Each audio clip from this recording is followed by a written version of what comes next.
Bonjour, cette vidéo est la dernière sur les vidéos du principe fondamental de la statique dans les cas particuliers.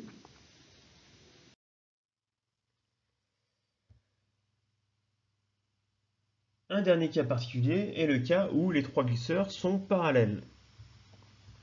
En effet, si un solide S est soumis à trois glisseurs, donc trois forces, si deux de ces forces sont parallèles, donc par exemple nous avons un solide S ici, nous avons un effort A connu et la direction de l'effort au point B qui est parallèle à l'effort en A.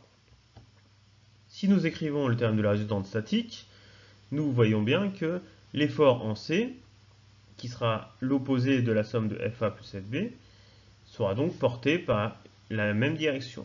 Donc nous en déduisons que la troisième force sera elle aussi parallèle. Donc si un solide est soumis à trois forces, dont deux sont parallèles, alors ces trois forces sont parallèles. Et le théorème de la résultante nous donne encore une fois que leur somme vectorielle est nulle. Dans ce cas-là, nous privilégierons une résolution analytique.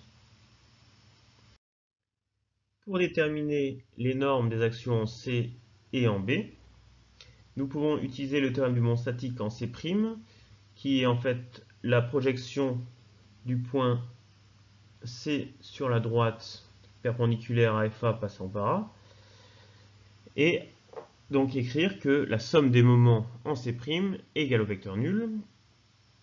Comme CC' est collinaire à la direction de la droite portant l'effort FC, cela revient à dire que la somme des moments en C' de FA plus le moment en C' de FB est égale au vecteur nul.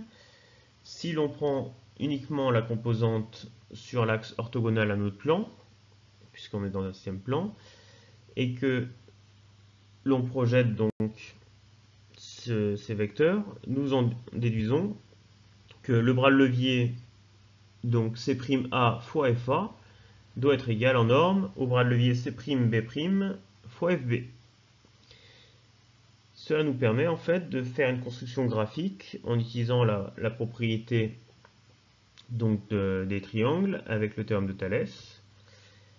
Si nous retraçons donc l'effort FA en B' dans son sens opposé, donc moins FA en B', nous pouvons tracer un triangle avec un côté passant par l'extrémité de ce vecteur moins FA et par le point C'.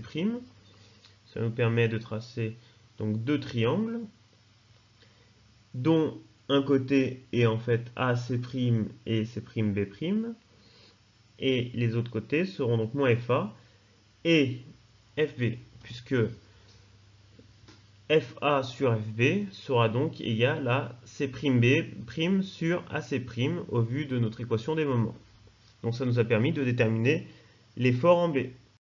Il suffit ensuite de replacer notre effort en B au point B et d'utiliser le théorème de la résultante statique pour dire que l'effort au point C est la somme des efforts en A et en B.